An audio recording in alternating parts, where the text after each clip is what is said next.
स्वागत है आप सभी का एक बार फिर से आपके अपने यूट्यूब चैनल पे। तो चलिए मित्रों, हमने कुछ अभ्यास प्रश्न कर लिए थे पिछले लेक्चर्स में। अब हम देखेंगे हमारे अभी तक जो ऑब्जेक्ट हमने लिए थे उन सभी में कर्व्ड सरफेस नहीं थी या वक्राकार सरफेस या तल नहीं थे, प्लेन्स ऐसे नहीं थे जिसमें सिलेंडर नुमा आकृति हो या जैसे हम कहें कोन शेप की आकृति हो, शंकु हो, खोखला बेलन हो इत्यादि। तो अब हम चर्चा करेंगे इसी बारे में कि अगर हमारे वस्तुओं में कोई कर्व्ड सरफेस है तो हम उनके प्रोजेक्शंस कैसे बनाएंगे, उनके फ्रंट और टॉप व्यू कैसे दिखाई देंगे। तो आइए देखते हैं कुछ एग्जांपल के माध्यम से। तो दोस्तों, जैसे हम पहला एग्जांपल लेते हैं ये हमारा फ्रंट व्यू है जो ऊपर बना हुआ है। सामने से देखने पर दृश्य कैसा दिखाई देगा वो व्यू हमने ऊपर बनाया हुआ है। तो चलिए, जैसे हमारे पास एक आकृति है, ये देखिए।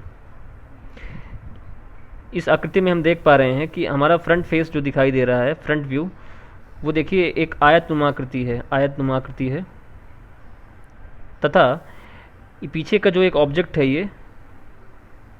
ये हमें सामने से दिखाई नहीं दे रहा है। टॉप व्यू में यह आकृति कुछ ऐसी दिखाई देगी। ये देखिए दोस्तों, ये देखिए। तो ये हमारा इस ऑब्जेक्ट का टॉप व्यू हो जाएगा। ये ऊपर से देखने पर हमें ऐसी दिखाई देगी। तो देखिए मित्रों, टॉप व्यू में हमें ये ऑब्जेक्ट दिखाई दे रहा है, किंतु फ्रंट व्यू से ऐसा कुछ नहीं है जिससे हमें ये दिखाई दे। ये शेप हमारा जो है हमें फ्रंट में दिखाई नहीं दे रहा है। ऐसा स्थिति जब आती है, ऐसी स्थिति में हम डील करने के लिए जहाँ पर हमारा कॉर्नर होता है जो विजिबल नहीं होता सामने से, जैसे ये कॉर्नर हमारा है, तो इसके स्थान पर हम इसकी हिडन लाइन के माध्यम से दिखाया जाता है। जैसे इसकी ये हिडन लाइन हो गई, इसको अदृश्य रेखा कहते हैं, डैश डैश फॉर्म में होती है। इसकी चर्चा हम पहले भी कर चुके हैं। तो जब भी हमारे वस्तु में कोई ऐसी शेप होगी, ऐसी कोई आकृति होगी जो हमें एक व्यू में दिखाई नहीं देगी तथा दूसरे व्यू में दिखाई देगी, ऐसी स्थिति में उसकी पोजीशन दिखाने के लिए हम उसे डैश लाइन के माध्यम से दिखाते हैं।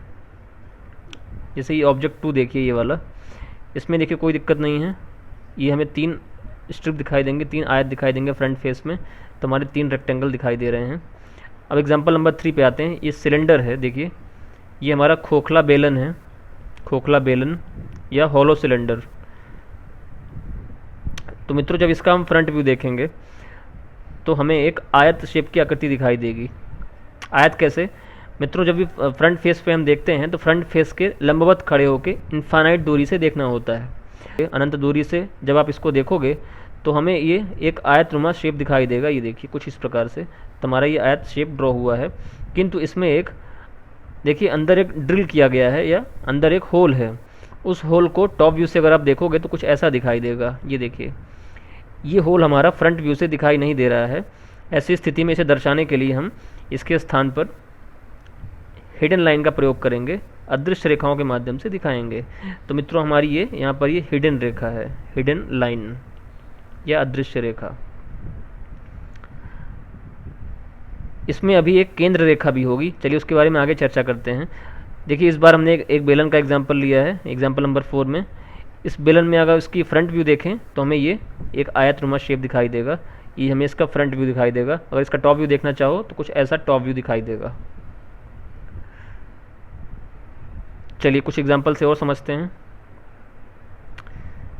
पहले इस केस को समझते हैं। देखिए, अभी हमने चर्चा करी थी, जब भी हमारे पास कोई ऐसी आकृति होगी जहाँ पर एक उसका केंद्र होता है, जैसे सिलेंडर हो गया, सर्कल हो गया, कोन हो गया, ऐसी स्थिति में हम उसकी केंद्र रेखा जरूर दिखाएंगे। मित्रों, ये हमारी केंद्र रेखा है। केंद्र रेखा प्राप्त होने से हमें front view, top view draw करना आसान हो जाता है। तो जब भी ऐसी कोई स्थिति बनेगी जिसमें उसका व्यू ड्रॉ करना डिफ़िकल्ट होगा, तो ऐसी स्थिति में हम सबसे पहले उसकी केंद्र रेखा ड्रॉ कर लेंगे और उसके इर्द गिर्द पूरे प्रोजेक्शंस ड्रॉ कर दिए जाएंगे, जिससे हमें व्यू प्राप्त करने में सहजता होगी।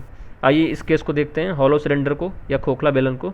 देखिए, हमने चर्चा करी थी अभी, जहाँ पर हमारा होल है वहाँ पर हमने हिडन रेखा दिखाई है, ये देखिए।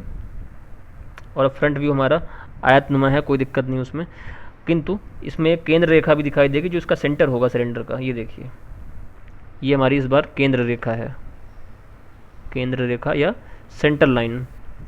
लाइंस के प्रकार हमने लाइन वाले चैप्टर में पढ़ लिए हैं, चैप्टर क्रमांक 2 में।